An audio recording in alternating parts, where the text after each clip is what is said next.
Isn't this getting high? Oh, hello, Tilly. It's really high in some places and then little tiny in others. Very uneven.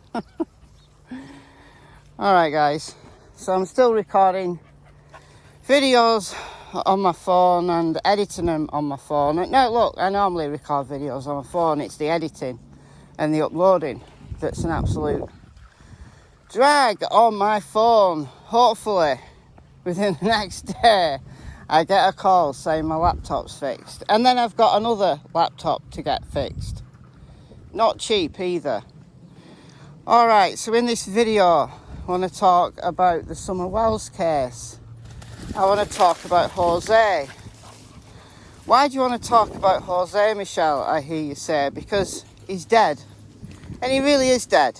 He really is dead. He died last year. So people who think he's actually still alive, no he's not. No he's not. I found the proof that he was dead yonks ago. But anyway, he's dead. But Justine, so Justice for All, played a call between him and Jose, and ICU was also on the call.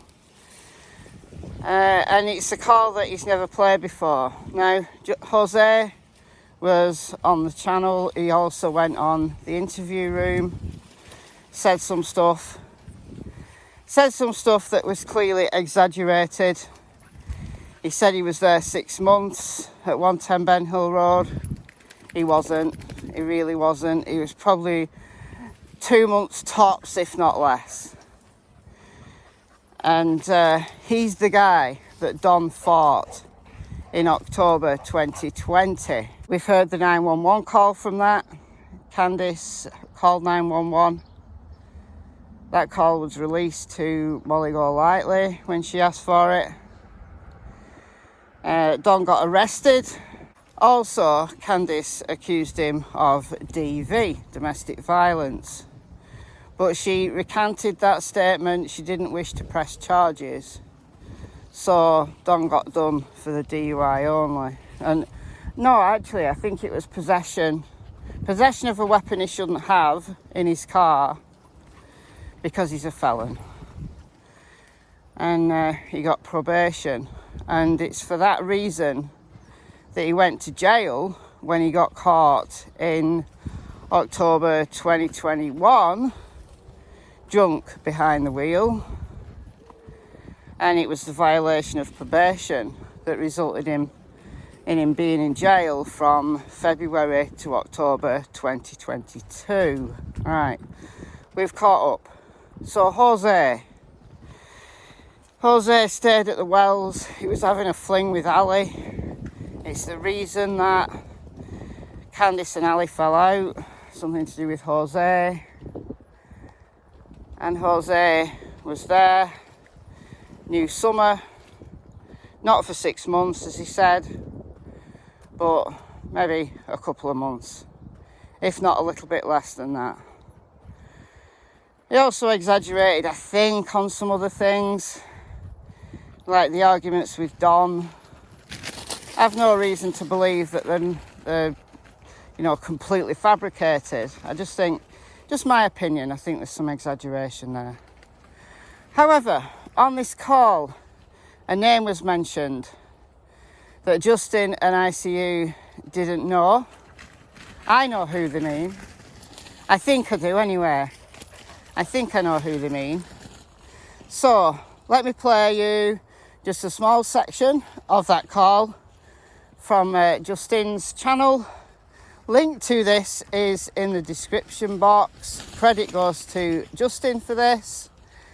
And it took him a long time to track Jose down, but they did it. So, credit where credit's due. All right, let's play this call. So when you go up that driveway, they have like a little roundabout around the house, and then there's a yellow bus that Grandis had all her things in it, antique stuff. So as you follow that bus, there was a shed.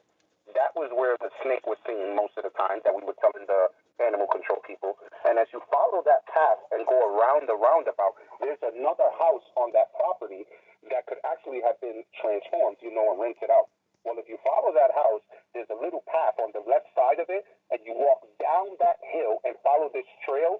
There's another property of some people that live there, but they're meth heads. They were always smoking drugs, and I only know this because Summer, we were looking for her one day, and we couldn't find her.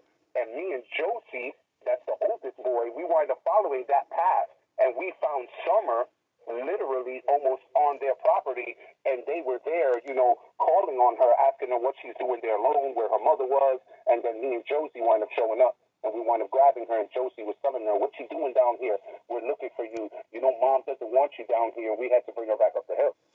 Do you know...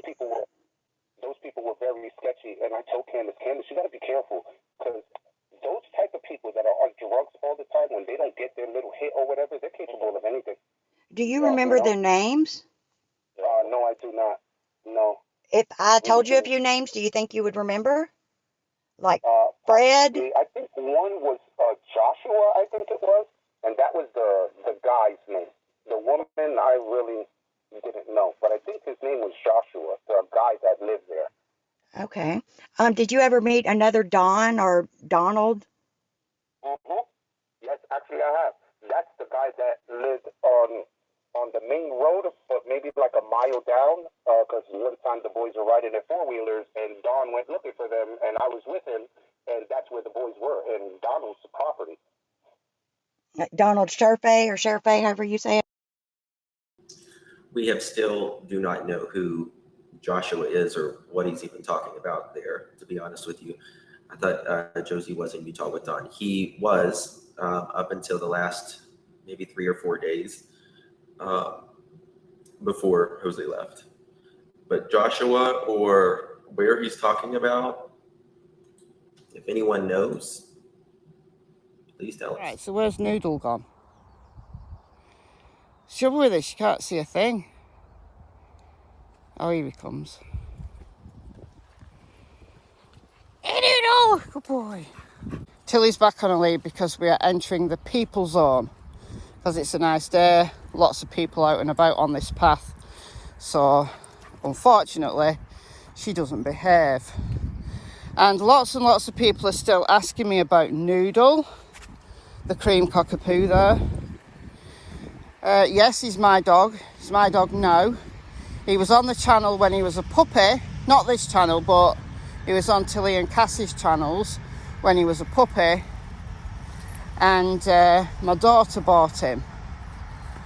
But my daughter also has 4 Springer Spaniels, 3 of whom are working dogs, and they're very boisterous. So Noodle was the bottom of the pack there. So he's come to live with me. So yes, Noodle is my dog now, for those of you who are asking. Now, I've said this before, it's the last time I'm going to say it, but yeah, he's lived with me for over a month now, I think, and he's settled in just fine. All right, what do we make of this call?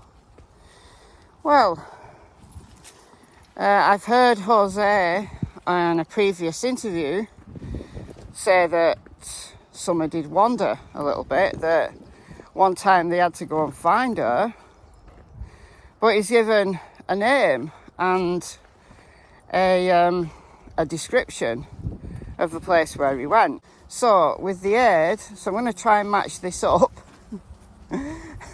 This is a problem with editing on a phone.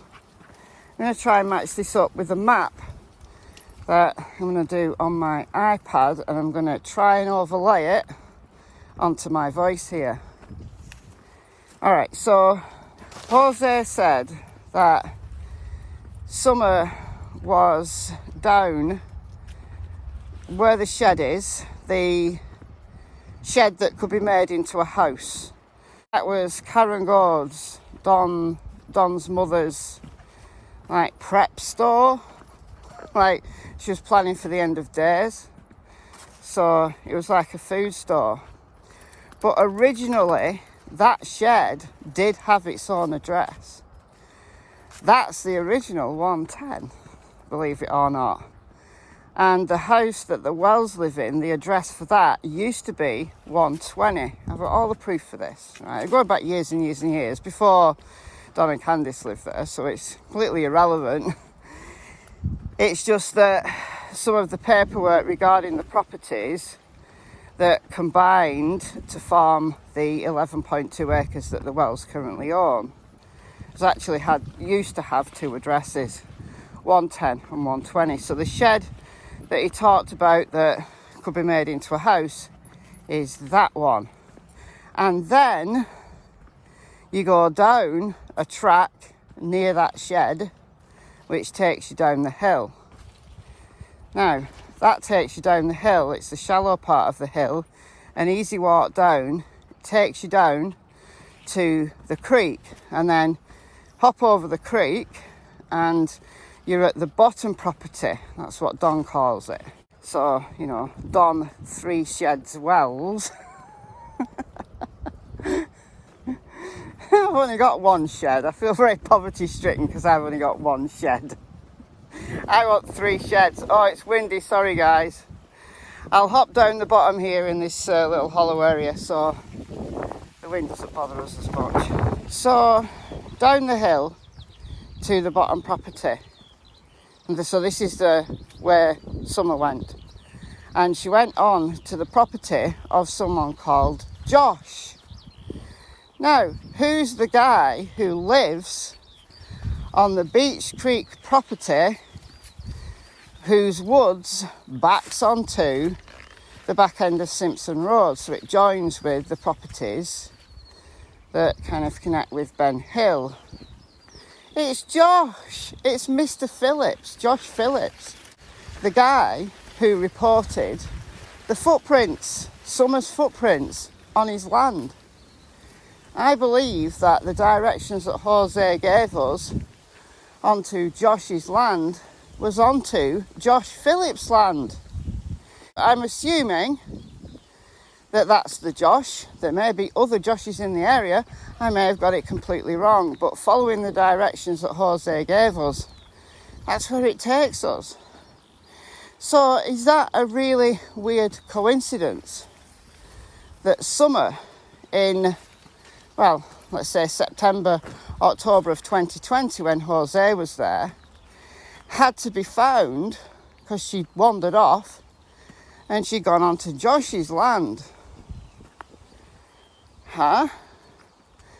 And then in June 2021, when she goes missing, there's a set of child's barefooted footprints found on Mr. Phillips' land.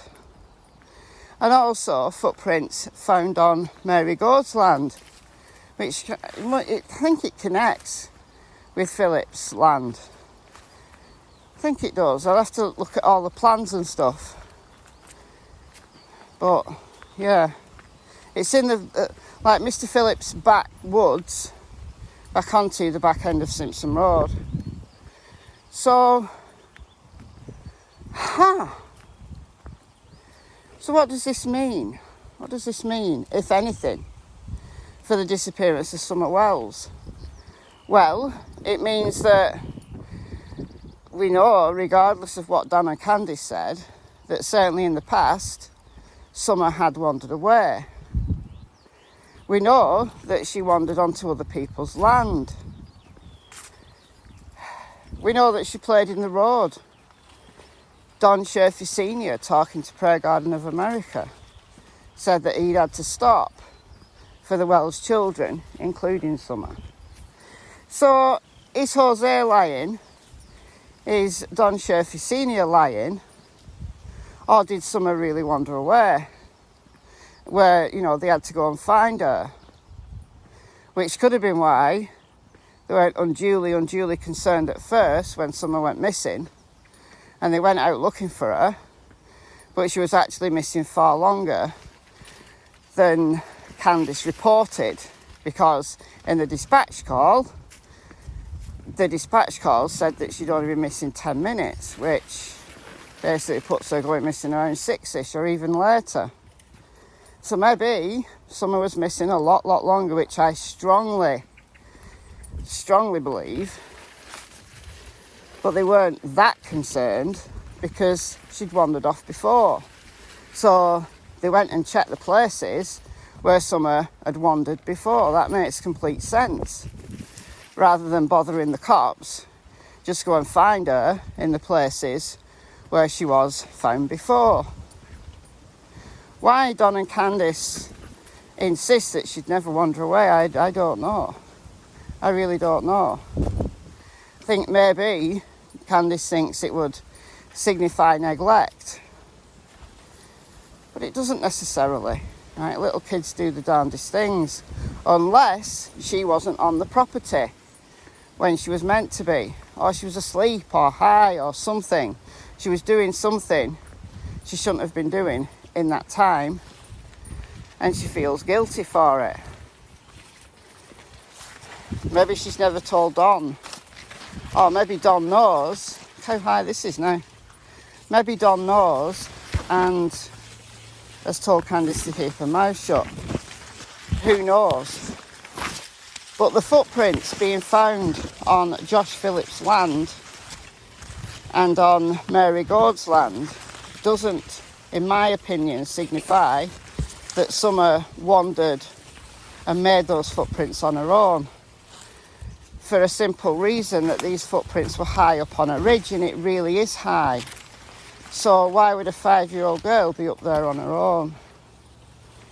Now, some people, last time I talked about the footprints, said that maybe Summer climbed up there believing it was her hill. And that's a valid point. Yeah, maybe. But I think it's more likely, honestly, that she was taken up there. And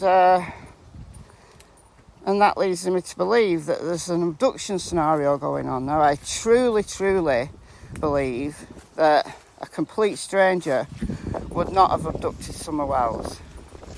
I truly believe that if abduction was a thing that happened, sorry about the wind, guys, if abduction was a thing that happened, it was someone known to the family. Who is a $6 million question? But yeah, an interesting coincidence, if nothing else. Let me know what you think in the comments below. I've been Michelle, hope you're well, and I'll see you very soon in the next video. Bye guys.